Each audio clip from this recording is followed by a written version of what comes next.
तो सुबह से ही मतदान लगातार चल रहा है। ऐसे में न्यूज इंडिया भी आपसे अपील कर रहा है, घरों से निकलिए, वोट कास्ट कीजिए, क्योंकि आपका वोट बहुत ज्यादा कीमती है। न्यूज इंडिया पर पूरे दिन अपडेट हम आपको दिखा रहे हैं। मैं हूं आपके साथ पूजा मोहन पांडे और मैं हूं आपके साथ पूजा अग्रवाल। शुरुआत बुलेटिन की बड़ी खबर के साथ कर लेते हैं। तेलंगाना विधानसभा के लिए मतदान लगातार जारी है। प्रदेश की 119 सीटों पर वोटिंग जारी है। दोपहर 1 बजे तक 36.68% वोटिंग हो चुकी है। सीएम केसीआर ने परिवार के साथ वोट डाला है। वहीं असदुद्दीन ओवैसी ने हैदराबाद में मतदान किया है। अभिनेता नागार्जुन अल्लू अर्जुन ने भी मतदान किया है। तेलंगाना की 119 विधानसभा सीटों पर सुबह 7 बजे से वोटिंग जारी है। ये शाम 5 बजे तक चलेगी। चुनाव आयोग के मुताबिक दोपहर 1 बजे तक 36.68% मतदान हो चुका है। मुख्यमंत्री के चंद्रशेखर राव, पूर्व क्रिकेटर और जुबली हिल्स से कांग्रेस कैंडिडेट मोहम्मद अजहरुद्दीन और एआईएमआईएम के प्रमुख असदुद्दीन ओवैसी ने भी वोटिंग कर दी है। पूजा, बिल्कुल, बीजेपी के प्रदेश अध्यक्ष की अगर बात करें और साथ में केंद्रीय गृह राज्य मंत्री जी किशन रेड्डी, मुख्यमंत्री केसीआर के बेटे केटीआर यानी कि केटी रामाराव और बेटी के कविता ने भी बंजारा हिल्स में वोटिंग की है। इसके अलावा साउथ के सुपरस्टार अल्लू अर्जुन, जूनियर एनटीआर, चिरंजीवी और Oscar winning song Naatu Nadu के म्यूजिक कंपोजर एमएम कीरावाणी ने भी मतदान किया। तस्वीरें आपकी टीवी स्क्रीन पर, ये तस्वीरें बेहद खास हो जाती हैं। असदुद्दीन ओवैसी वोट कास्ट करते हुए नजर आ रहे हैं। इसके अलावा रेवंत रेड्डी, केटीआर, अभिनेता, पूर्व क्रिकेटर, हर किसी ने मतदान कर दिया है। बिल्कुल, देखिए, स्टेट इलेक्शन कमीशन के मुताबिक राज्य में 3 करोड़ से ज्यादा, माफ कीजिएगा, वोटर्स हैं और इनमें 8 लाख लोग पहली बार वोट डाल रहे हैं। नेशनल और स्टेट लेवल की कुल 109 पार्टियों के 2290 कैंडिडेट्स मैदान में हैं। और आज हम आपको वो तस्वीर दिखा रहे हैं जिसमें आपको वो अभिनेता जो टेलीविजन स्क्रीन पर कभी किसी फिल्म में नजर आते थे, आज वो मतदान करने के लिए मतदान केंद्र पर पहुंचे, अपने मताधिकार का इस्तेमाल कर रहे हैं। राज्य में 35,655 मतदान केंद्र बनाए गए हैं। एक एक तस्वीर हम आपके सामने, आपके टीवी स्क्रीन पर दिखा रहे हैं। एक एक अभिनेता मतदान करने के लिए पहुंचा हुआ है। नागार्जुन हो चाहे एनटीआर, सभी मतदान करने के लिए पहुंचे हुए हैं। केसी राव ने भी मतदान किया है। ये सभी छत्तीसगढ़ और महाराष्ट्र की सीमा से लगे हैं और नक्सल प्रभावित है। सुरक्षा के लिए सेंट्रल आर्म पुलिस फोर्स की 100 से ज्यादा कंपनियां तैनात की गई है। नतीजे 3 दिसंबर को आएंगे, जिसका इंतजार सभी को बेसब्री से। लेकिन उससे पहले न्यूज इंडिया आपको पल पल की अपडेट देता नजर आए। तो तस्वीरें आपको दिखा रहे हैं। ये तस्वीरें हर लिहाज से बेहद खास हो जाती हैं, क्योंकि दक्षिण जितना ही ज्यादा सियासत के लिए जाना जाता है, उतना ही ज्यादा टॉलीवुड के लिए भी जाना जाता है।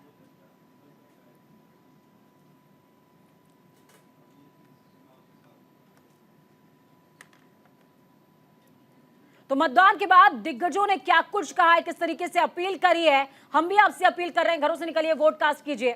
सुनिए।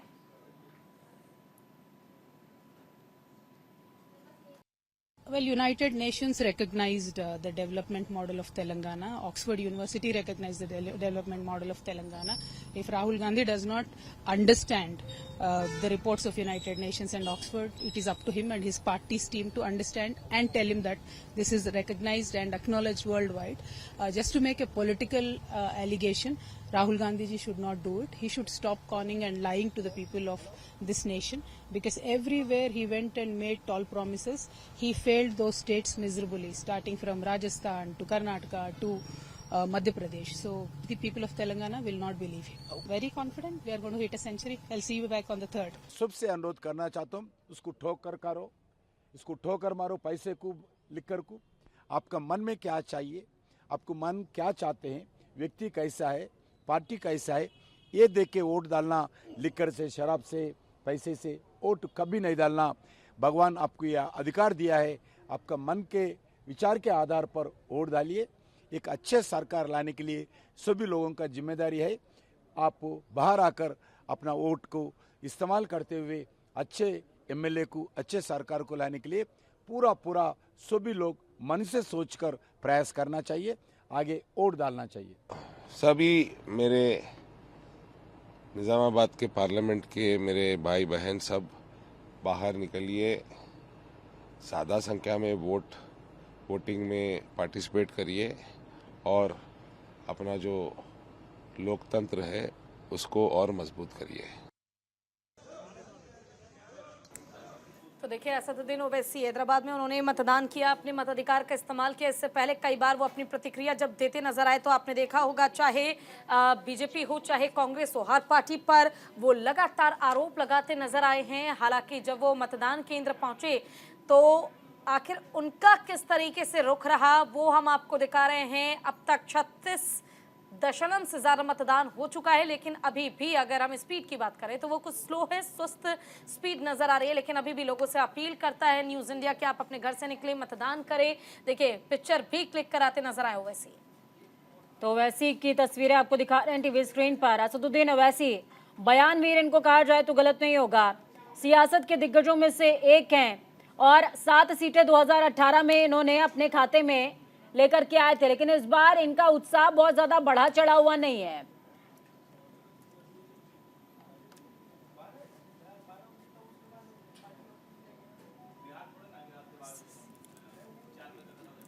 तो चलिए ग्राउंड जीरो का रुख करते हैं। शकील संवाददाता सहयोगी हमारे साथ में हैदराबाद से जुड़े हुए हैं। शकील, क्या कुछ अपडेट है ग्राउंड जीरो से? किस तरह की तस्वीरें आप साझा कर पा रहे हैं? अभी तक इलेक्शन कवरेज 28% हो गया पोलिंग, और फिलहाल 119 पर इलेक्शन चल रहा है। अभी पूरा हैदराबाद बंद कर, तेलंगाना पूरा बंद कर दे, तेलंगाना पूरा बंद कर दे। पोलिंग को बहुत फोकस कर रहे लोग। फिलहाल अभी जी बात कंप्लीट की जाती है। हाँ, फिलहाल अभी नामपल्ली का जो एरिया है बहुत टेंशन का एरिया है। लोग इधर 4 बजे के बाद में पोलिंग का फोर्स जोर होगा बोल रहे हैं। जी आपसे ये भी जानना चाहूंगी कि आप फिलहाल किस मतदान केंद्र के बाहर मौजूद हैं, वहां पर किस तरह की स्थिति है? क्योंकि अगर हम बात तेलंगाना की करें तो देखिए 119 विधानसभा सीटों पर मतदान हो रहा है, लेकिन वोट प्रतिशत अभी भी काफी कम है। अभी फिलहाल मैं नामपल्ली के जो मतदान के सामने हूँ। फिलहाल अभी वोट का प्रोसेस बहुत स्लो है। 4 बजे के बाद लोग बाहर आएंगे, लोगों को विनती कर रहे हैं, लोग वोट डालो कर लोग बोल रहे हैं। आज जो कैंडिडेट इधर के लोग हैं उन्होंने भी बताया वोट का प्रोसेस चालू करो कर बोल रहे हैं। वोट चालू करने की बात हो रही है। शकील, देखिए जिस कॉन्स्टिट्यूएंसी में आप इस समय पे मौजूद हैं वहां से प्रत्याशी कौन है, उनके अगेंस्ट में कौन है, ये थोड़ा सा समीकरण क्षेत्र का बताइए और क्षेत्र के मुद्दे क्या कुछ हैं जिनके आधार पर जनता वोट कर रही है? फिलहाल इधर MIM और कांग्रेस का जोर है। MIM के जो है सुरदीन ओवैसी के एकले रुके हैं, और कांग्रेस के फिरोज खान उन्होंने नामपल्ली से नाम फेरा है। बिल्कुल। देखिए शकील, जब हम बात तेलंगाना की करते हैं और हैदराबाद की जब हम बात करें तो वहां पर ओवैसी खुद पहुंचे मतदान करने के लिए, और जैसा कि आपने जिक्र किया कि AIMIM के प्रत्याशी भी चुनावी मैदान में हैं, तो क्या लगता है लोगों का रुख AIMIM की तरफ नजर आएगा? क्या ओवैसी का, जो कि बयानवीर भी कहे जाते हैं, क्या उनका प्रभाव लोगों पर पड़ा? फिलहाल वो AIM के जो कैंडिडेट 9 लोग ठहरे हैं, और फिलहाल कांग्रेस और TRS के बीच में टक्कर जोर है। कांग्रेस और TRS के बीच में टक्कर आप बता रहे हैं शकील। मौजूदा जो समीकरण है वो क्या बता रहे हैं? क्योंकि इस तरह की तथ्य निकलकर ग्राउंड से सामने आ रहे हैं कि TRS जो कि अब BRS हो चुकी है उसके लिए एंटी इनकम्बेंसी जैसा माहौल क्रिएट हो गया है। शकील, नहीं, अभी तक लोगों की जो राय पूछे, बहुत सारे लोग बता रहे TR के बारे में, बता रहे TRS के बारे में। कांग्रेस सेकंड पर है, TRS आगे चल रहा है कर बोल रहे लोग। सुबह मैं लोगों की जो इंटरव्यू कर रहा था बता रहे थे हम पूरा TRS को करेंगे। MIM चंद सिटी में इतना मौजूद है, 9 प्लेस पर MIM लड़ रही है। बिल्कुल। देखिए शकील, जब हम मतदान की बात करते हैं, मतदान केंद्र पर आप खुद मौजूद हैं और लगातार हम जो वोट प्रतिशत अब तक का है लगभग 36% मतदान हो चुका है, वोटिंग अभी भी जारी है। तो जहां आप मौजूद हैं, क्या वहां पर लोगों का आने का सिलसिला जारी है? क्या वहां पर लोगों का मतदान के प्रति रुझान नजर आ रहा है? मतदान प्रति रुझान नजर आ रहा है। अभी तक लोग स्लो आ रहे हैं। 4 बजे के बाद 1 घंटा बचता है, तब जो लोग जोर से आएंगे बोल रहे लोग। ठीक है, हमारे साथ हमारे संवाददाता आकाश भी जुड़ गए हैं। शकील आकाश भी हमारे साथ जुड़ गए हैं, उनका रुख करते हुए आकाश आपसे जानना चाहूंगी, फिलहाल आप कहाँ मौजूद है, किस तरह की वहां पर स्थिति है, लोगों का रुझान कैसा नजर आ रहा है?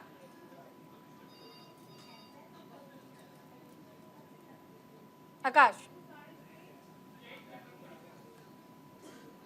आप तक आवाज पहुंच पा रही है? चलिए एक बार फिर से कोशिश होगी कि आकाश से संपर्क हो सके, लेकिन शकील हमारे साथ में जुड़े हुए हैं। शकील, हम समीकरणों का जिक्र कर रहे हैं।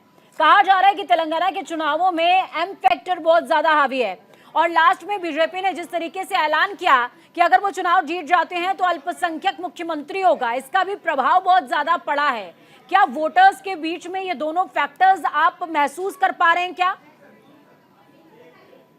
बीजेपी का जो स्ट्रेटेजी इधर नहीं दिख रहा है, बीजेपी का जो स्ट्रेटेजी नहीं दिख रहा है, वो पहला बताया बीजेपी पहले 4% हम चुन कर गाएंगे, अमित शाह बताए थे, वापस निकालेंगे मुस्लिम के जो 4% है वो निकालेंगे बोल रहे।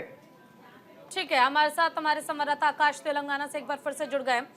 आकाश, जो कि सवाल था मेरा, आप कहाँ मौजूद हैं, वहां लोगों के बीच किस तरह का उत्साह आप देख पा रहे हैं, रुझान कैसा है, क्या लोग मतदान केंद्र पर पहुंच रहे हैं वोट करने के लिए? हम तो यहाँ पर काफी लो रेट में मतदान हुआ था, लेकिन आज जब हम देख रहे हैं कि अलग अलग बूथ में, अलग अलग कॉन्स्टिट्यूंसी में जाकर के काफी बढ़ चढ़कर जोशों से लोग वोट डालने आ रहे हैं, काफी लंबी कतारें, चाहे वो महिला हो चाहे पुरुष हो, काफी बढ़ चढ़कर भारी उत्साह के साथ में वोट डालने के लिए यहाँ पर आ रहे हैं।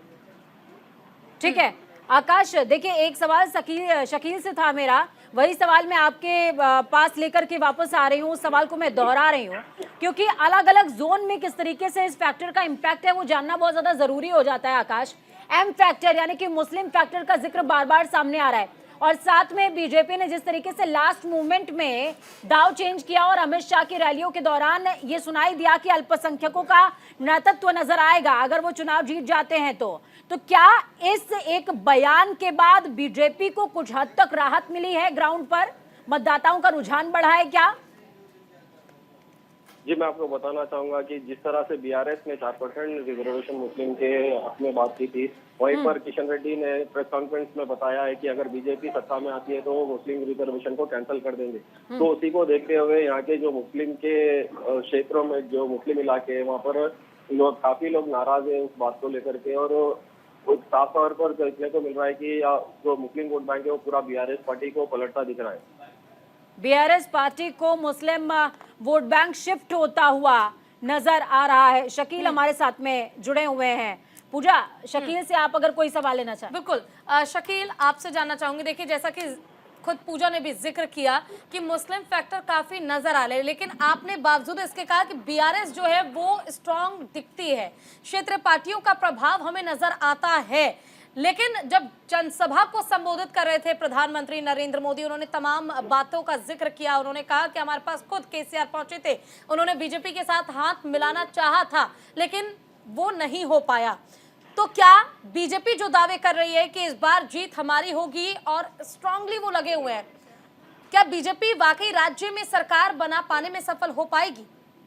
नहीं, लोगों की राय बता रही है इधर टीआरएस और कांग्रेस की दो ही टक्कर है, बीजेपी साथ में नहीं है। एमआईएम भी है साथ में, 9 में लड़ रहे, वो भी लड़ रही है एमआईएम, अदर पक्ष भी लड़ रहे हैं। अभी फिलहाल जो जोर है टीआरएस और कांग्रेस, दो ही लोगों के मुंह में। मैं तेलंगाना में बहुत सारे लोगों को सवाल पूछा, वही बता रहे इस साल टीआर बनेगी सरकार बोल रहे। टीआरएस की सरकार का जिक्र यहाँ पर शकील कर रहे हैं। आकाश, आप क्या कहेंगे? टीआरएस जो कि अब बीआरएस हो चुकी है, उसकी सरकार या फिर कुछ अलायंस या कुछ अलग तरीके का गणित, कुछ अलग तरीके की खिचड़ी देखने को मिलेगी जो अभी तक एक्सपेक्टेड नहीं था, वो पकड़ा है इस बार? जी, सर्वे के मुताबिक तो बीआरएस सरकार बनाती हुई दिख रही है, क्योंकि देखेंगे हम सर्वे के मुताबिक तो 65 से 70 सीट बीआरएस पार्टी को मिल रहे हैं, 30 से 33 सीट कांग्रेस को मिल रहे हैं और 7 सीट एमआईएम को मिल रहे हैं। बीजेपी के पक्ष में सिर्फ 6 सीट का बताया जा रहा है। ठीक है आकाश, एक सवाल और मेरा आपसे रहेगा। देखिए के कविता का जिस तरीके से रोल शराब घोटाले में निकल करके सामने आया और वो लगातार साफगोई से बचती रही हैं इस पूरे मामले से, हालांकि एक बार उनको पूछताछ के लिए बुलाया भी गया था, लेकिन फिर उसके बाद जब केटीआर की मुलाकात होती है अमित शाह से तो के कविता को एक तरीके से बाहर कर दिया जाता है मामले से और यही वजह है कि कांग्रेस घेर भी रही है बीआरएस को, कह रही है कि भाई बीजेपी और बीआरएस एक ही पार्टी है। तो इसका भी क्या इम्पैक्ट नजर आ रहा है क्या ग्राउंड पर? जी, मैं आपको बताना चाहूंगा कि कुछ दिन पहले अमित शाह की जब प्रेस कॉन्फ्रेंस थी हैदराबाद में, हमने एक सवाल उठाया शराब घोटाले से क्यों बरी है, क्यों उन पर कुछ कार्रवाई नहीं हो रही। तो अमित शाह कह रहे हैं कि इसकी कार्रवाई चल रही है, जांच एजेंसी इसकी जांच कर रही है, इलेक्शन के बाद में बरोबर उस पर एक्शन लिया जाएगा। बिल्कुल। और देखिए आकाश, एक सवाल मैं ये भी आपसे जानना चाहूंगी, क्योंकि बीजेपी की जब हम बात करते हैं तो लाजमी सी बात है, प्रधानमंत्री नरेंद्र मोदी जिस तरह से जोरों शोरों से चुनावी प्रचार में लगे हुए थे, रैलियां उनकी तरफ से की गई, संबोधन उन्होंने कई किए हैं। बीजेपी की अगर हम बात करते हैं, देखिए प्रधानमंत्री नरेंद्र मोदी तो पूरा दावा करके गए हैं कि मुझे पूरा भरोसा है इस बार बीजेपी की ही सरकार बनेगी। लेकिन जब हम जमीनी स्तर की बात करते हैं, ग्राउंड जीरो की बात करते हैं, तो क्या लोगों के बीच बीजेपी जगह बना पाई है? और अगर चुनाव जीतती है बीजेपी तो चेहरे के तौर पर आखिर कौन हो सकता है? जी, हैदराबाद की जब हम बात करेंगे तो हैदराबाद में हम देख सकते हैं कि 7 कॉन्स्टिट्यूंसी ऐसे हैदराबाद में जहाँ पर AIMIM का राज है अभी भी, और आने वाले टाइम में भी AIMIM ही जीतेगी, उस पर ऐसा सर्वे के मुताबिक दिख रहा है। और उससे हट करके जितने भी कॉन्स्टिट्यूंसीज है हैदराबाद के अंदर, वहाँ पर BRS में कांग्रेस की टक्कर है।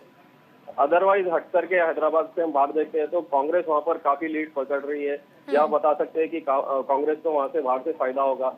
और हम देख सकते हैं कि BRS जो अपने आंकड़े को टच कर रही है सरकार बनाने के, वो पूरी पूर्ण बहुमत से सरकार बना लेगी बिना किसी मदद की पार्टी के। ठीक है, पूर्ण बहुमत का आप जिक्र आकाश बहुत ही जोश के साथ, उत्साह के साथ कर रहे हैं, लेकिन क्या कांग्रेस की इस बढ़त के पीछे, क्योंकि पिछली बार जिस तरीके से 19 सीटें 2018 में कांग्रेस के हिस्से में आई थी, बीजेपी के पास मात्र 1 सीट रह गई थी। हालांकि वो वोटिंग परसेंटेज इंक्रीज होने का दावा जरूर कर रहे हैं, लेकिन ज्यादातर क्षेत्रों में प्रभाव नहीं है। कांग्रेस पर मैं वापस आ रही हूँ आकाश आपके पास। राहुल गांधी की भारत जोड़ो यात्रा का इम्पैक्ट नजर आता है क्या? क्या यही वजह है कि कांग्रेस अपनी जीत का दावा कर रही है? जी, मैं बताना चाहूंगा कि जिस तरह से राहुल गांधी ने पूरे भारत में घूमकर भारत जोड़ो यात्रा यहाँ पर की थी, और तेलंगाना में भी वो आए थे, हैदराबाद में भी उन्होंने रोड शो किए थे, और उसी के दौरान अभी हम कुछ दिन पहले देखा जाए तो प्रियंका गांधी जी, राहुल गांधी जी और अपने छत्तीसगढ़ के जो मुख्यमंत्री थे भूपेश बघेल जी, वो भी यहाँ पर जनसभा करके गए हैं। और यहाँ का जो मेन चेहरा है तेलंगाना का, रेवंत रेड्डी जी, जो तेलंगाना के TPCC के चीफ है, उनके भी प्रभाव से काफी उम्मीदें कांग्रेस को बढ़ती हुई दिखाई दे रही है। ठीक है शकील, आपसे सवाल है, रेवंत रेड्डी 2 सीटों से चुनाव लड़ रहे हैं, KCR, गजेवल और कामारेड्डी से चुनाव लड़ रहे हैं ये, और एड्जा सुरेंद्र भी 2 सीटों से चुनाव लड़ रहे हैं। इस बार तेलंगाना के अंदर 2 सीटों का बड़ा चार्म है। फिलहाल 2 सीट पर जो कांग्रेस लड़ रही है, रेवंत रेड्डी, फिलहाल वो पिक्चर नहीं दिख रहा है मुझे। लोगों ने बता रहे 2 सीट पर क्यों लड़ रही समझ रहा नहीं कांग्रेस, उनको डर है। फिलहाल बता रहे हम कैसा भी करें सरकार बनाने का कोशिश कर रहे। बिल्कुल शकील, एक सवाल ये भी आपसे जानना चाहूंगी। देखिए आप जिक्र करते हुए बार बार कह रहे हैं कि TRS जो कि अब BRS हो चुकी है, उसकी तरफ लोगों का रुझान काफी ज्यादा दिख रहा है, लेकिन क्योंकि आप हैदराबाद में मौजूद हैं, वहां पर आप लोगों के बीच जाते होंगे, आप लोगों के बीच सर्वे करते होंगे कि आखिर लोग चाहते क्या है, किस पार्टी को चाहते हैं लोग, किस नेता को चाहते हैं लोग। तो मैं आपसे ये जानना चाहूंगी, देखिए क्योंकि खुद सुरेश ने भी कहा है कि हैदराबाद की जब हम बात करते हैं तो वहां पर AIMIM का जोर काफी ज्यादा है, उनका गढ़ रहा है, और ऐसे में अगर परिवर्तन की कल्पना हम करते हैं तो ये थोड़ा मुश्किल होगा। फिलहाल लोगों की